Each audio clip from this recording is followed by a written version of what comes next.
ओम शांति। 11 अप्रैल 2026 के ईश्वरीय महावाक्य है। पहले सुनते हैं मुरली का मुख्य पॉइंट्स। बाप दादा ने कहा, बाबा कहते हैं कि सबसे पहले अंतर्मुखी बनो। जब मन भीतर जाता है तभी सच्चा ज्ञान और दैवीय गुण धारण होते हैं। नेक्स्ट, केवल महावाक्य सुनना काफी नहीं है, उन्हें गहराई से सोचकर जीवन में उतारना ही सच्ची धारणा है। नेक्स्ट, मन एक मंदिर के समान है। जैसे मंदिर में पवित्र मूर्तियां होती हैं, वैसे मन में भी निर्मोह, निर्भय, धैर्य और नम्रता जैसे गुण होने चाहिए। अगर मन में अशुद्ध संकल्प आते हैं तो उनका प्रभाव दूसरों तक भी पहुंचता है। इसलिए पहले अपने मन को शुद्ध और उजियारा बनाना है। सच्ची सर्विस केवल किसी की गलती बताता नहीं है। सच्ची सर्विस केवल किसी की गलती बताना नहीं है, योग बल से उसके अशुद्ध संकल्पों को शांत करना ही सबसे ऊंची सेवा है। तन, मन और धन सब कुछ बाबा को अर्पण करने का अर्थ है कि फिर अपने लिए कुछ भी नहीं रहे। तब मन व्यर्थ और अशुद्ध बातों में नहीं भटकेगा। यदि अभी भी बहुत संकल्प और विकल्प आते हैं तो समझना चाहिए कि मन अभी पूरी तरह बाबा को समर्पित नहीं हुआ है। और अब सुनते हैं महावाक्यों को विस्तार से। मुरली का सार। मीठे बच्चे, अंतर्मुखी बच्चे, मीठे अंतर्मुखी बच्चे, बच्चे ज्ञान रूप अवस्था में रहकर इन महावाक्यों को धारण करो, तब अपना व अन्य आत्माओं का कल्याण कर सकेंगे। दादियों की डायरी से प्रश्न है बाबा का, सर्वोत्तम सच्ची सर्विस कौन सी है? सर्वोत्तम सच्ची सर्विस कौन सी है? यथार्थ सर्विस का सूक्ष्म और महीन राज क्या है? उत्तर है बाबा का, जब किसी से कोई भूल होती है तो उसे सावधान करने के साथ सूक्ष्म रीति से अपनी योग शक्ति उन तक पहुंचाकर उनके अशुद्ध संकल्प को भस्म करना, यही सर्वोत्तम सच्ची सर्विस है। साथ साथ अपने ऊपर भी अटेंशन देना, मनसा में भी कोई अशुद्ध संकल्प उत्पन्न न हो। मनसा में भी कोई अशुद्ध संकल्प उत्पन्न न हो। इससे इसमें खुद भी सावधान रहना इसमें खुद भी सावधान रहना और दूसरों प्रति ऐसी दिव्य सर्विस करना, यही सर्विस का सूक्ष्म और महीन राज है। ओम शांति। हर एक पुरुषार्थी बच्चे को पहले अंतर्मुख अवस्था अवश्य धारण करनी है। हर एक पुरुषार्थी बच्चे को पहले अंतर्मुख अवस्था अवश्य धारण करनी है। अंतर्मुखता में बड़ा ही कल्याण समाया हुआ है। इस अवस्था से ही अचल, स्थिर, धैर्यवत, निर्माणचित इत्यादि दैवीय गुणों की धारणा हो सकती है तथा संपूर्ण ज्ञानमय अवस्था प्राप्त हो सकती है। अंतर्मुख न होने के कारण वह संपूर्ण ज्ञान रूप अवस्था नहीं प्राप्त होती, क्योंकि जो भी कुछ जो भी कुछ महावाक्य सम्मुख सुने जाते हैं, अगर उसे गहराई में जाकर ग्रहण नहीं करते, सिर्फ उन महावाक्यों को सुनकर रिपीट कर देते हैं, तो वह महावाक्य वाक्य हो जाते हैं।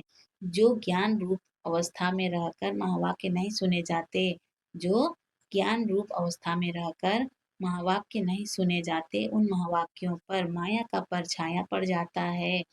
अब ऐसी माया के अशुद्ध वाइब्रेशन से भरे हुए महावाक्य अब ऐसी माया के अशुद्ध वाइब्रेशन से भरे हुए महावाक्य सुनकर सिर्फ रिपीट करने से खुद सहित औरों का कल्याण होने के बदले अकल्याण हो जाता है। इसलिए हे बच्चों, एकदम अंतर्मुखी बन जाओ।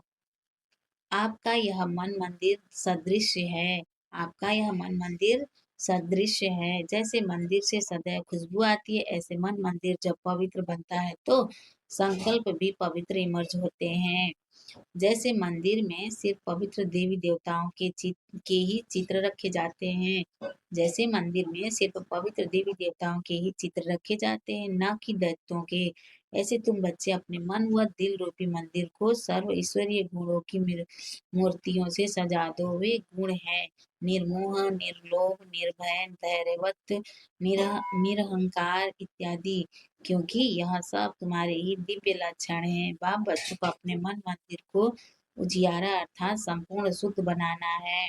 आप आप बच्चों को अपने मन मंदिर को उजियारा अर्थात संपूर्ण शुद्ध बनाना है। जब मन मंदिर उजियारा बने तभी अपने उजियारे प्यारे बैकुंठ देश में चल सके। तो अब अपने मन को उज्जवल बनाने का प्रयत्न करना है तथा मन सहित विकारी कर्मेंद्रियों को वश करना है, परंतु न सिर्फ अपना मगर अन्य प्रति भी यही दिव्य सर्विस करनी है।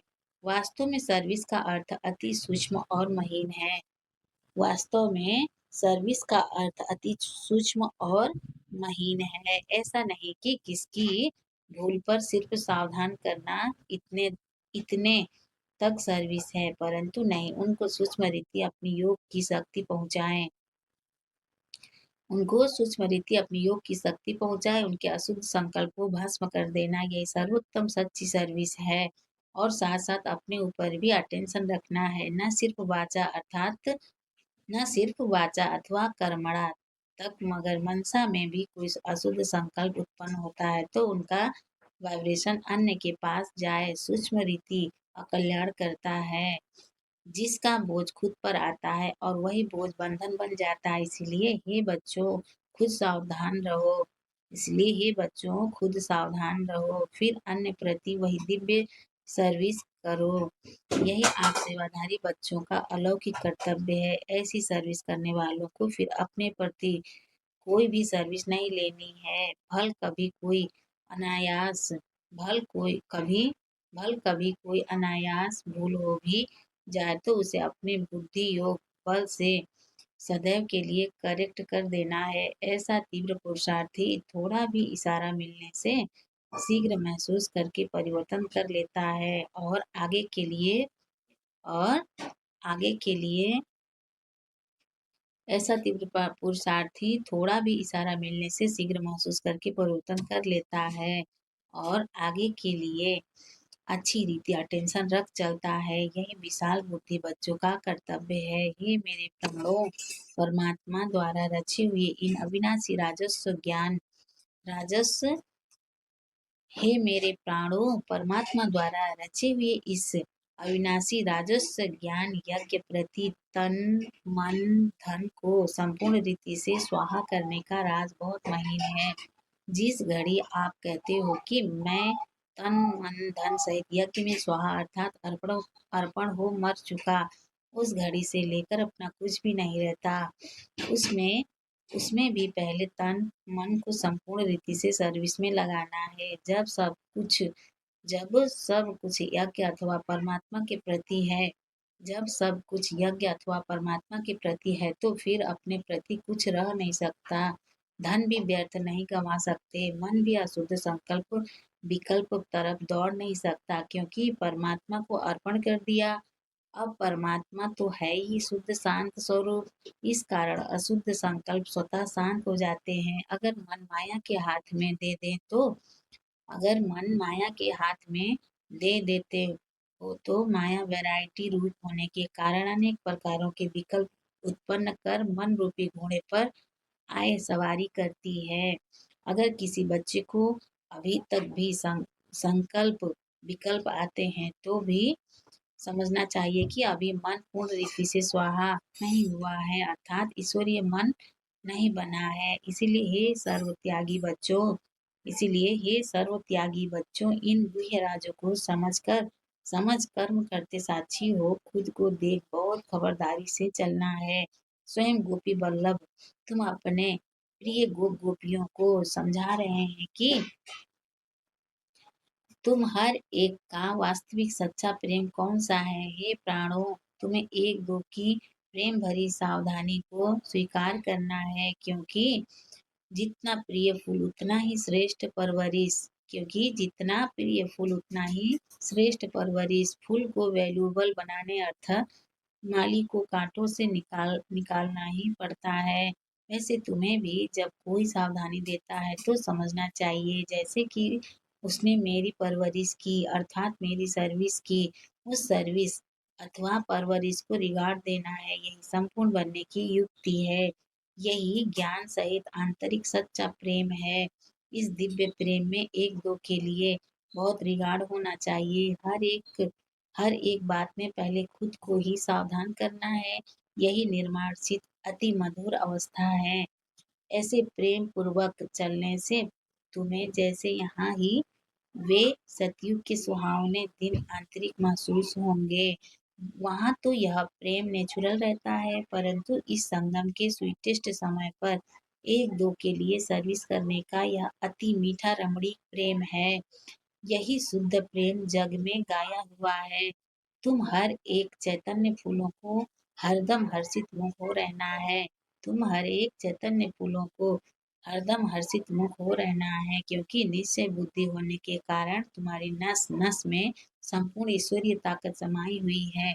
ऐसी आकर्षण शक्ति अपना दिव्य चमत्कार अवश्य निकालती है। जैसे छोटे निर्दोष बच्चे शुद्ध पवित्र होने कारण सदैव हंसते रहते हैं और अपने रमणीक चरित्र से सबको बहुत खींचते हैं, वैसे तुम हर एक की को ऐसी ईश्वरीय रमणीक जीवन होनी चाहिए। इसके लिए तुम्हें किसी भी युक्ति से अपने आसुरी स्वभाव पर जीत प्राप्त करनी है। जब कोई को देखो कि यह क्रोध विकार के वश हो मेरे सामने आता है, जब कोई को देखो कि यह क्रोध विकार के वश हो मेरे सामने आता है, तो उनके सामने ज्ञान रूप हो बचपन की मीठी रीति से मुस्कुराते रहो, तो वह खुद शांत चित्त हो जाएगा, अर्थात विस्मृति स्वरूप से स्मृति में आ जाएगा। पड़े भल उनको पता न भी पड़े, लेकिन सूक्ष्म रीति से उनके ऊपर जीत पाकर मालिक बन जाना, यही मालिक और बालकपन की सर्वोच्च शिरोमणि विधि है। ईश्वर जैसे संपूर्ण ज्ञान रूप वैसे फिर संपूर्ण प्रेम रूप भी है। ईश्वर जैसे संपूर्ण ज्ञान रूप वैसे फिर संपूर्ण प्रेम रूप भी है।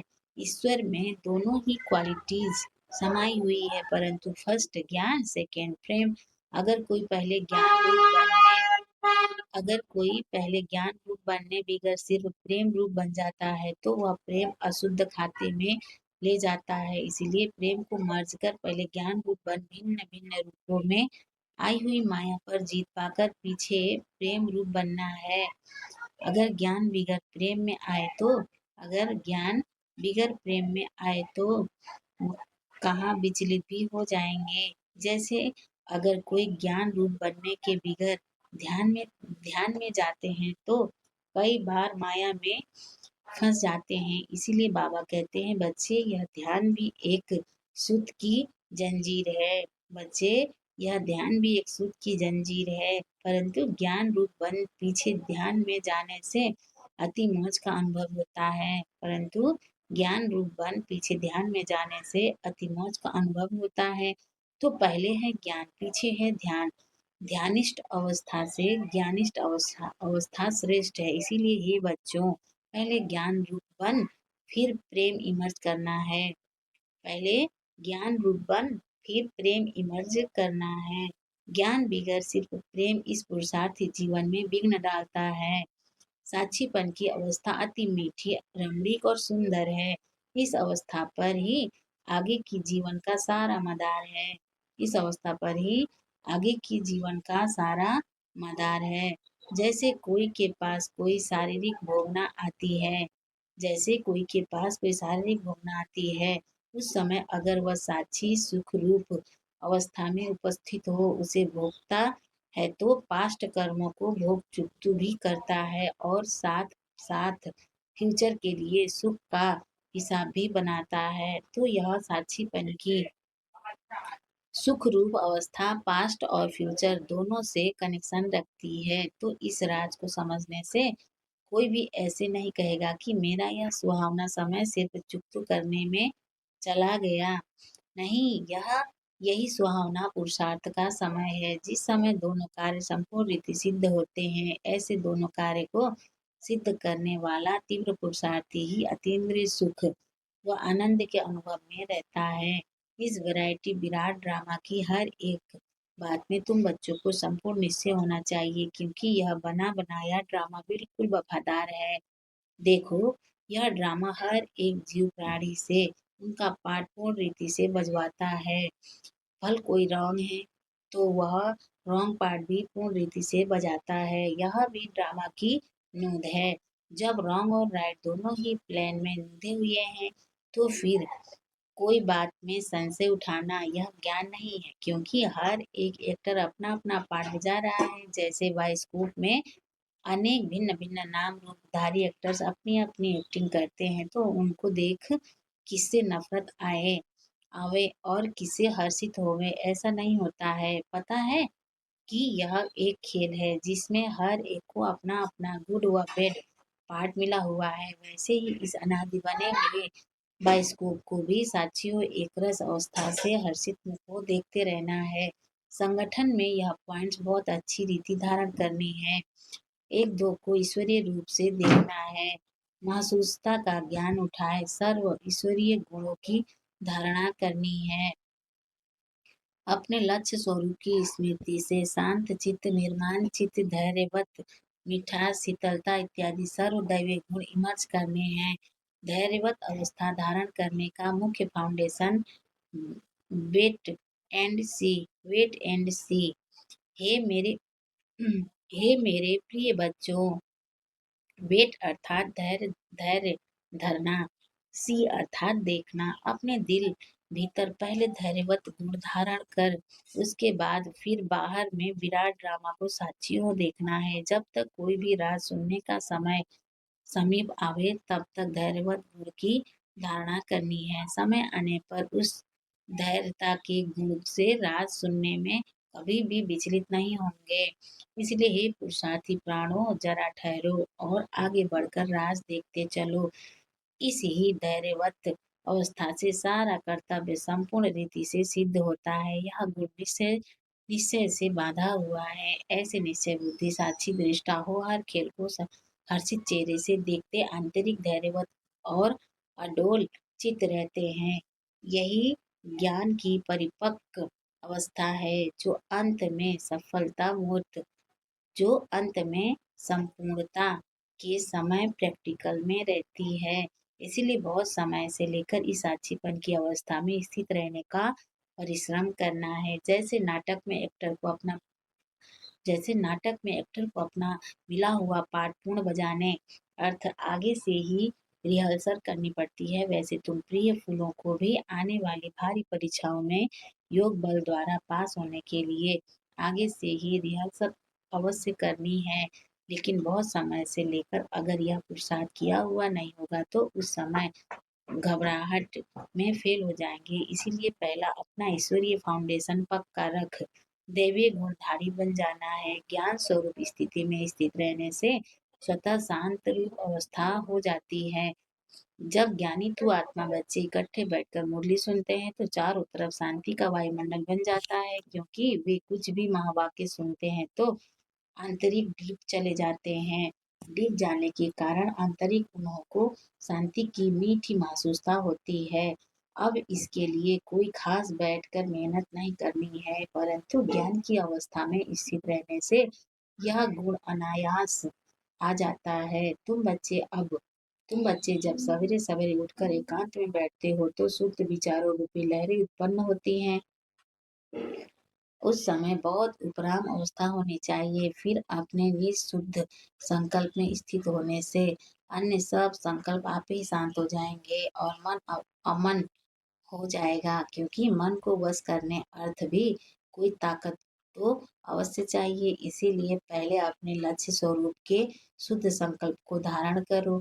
जब आंतरिक बुद्धि योग कायदे प्रमाण होगा तो तुम्हारी यह निर्संकल्प जब आंतरिक बुद्धि योग कार्य प्रमाण होगा तो तुम्हारी यह निरसंकल्प अवस्था स्वतः हो जाएगी।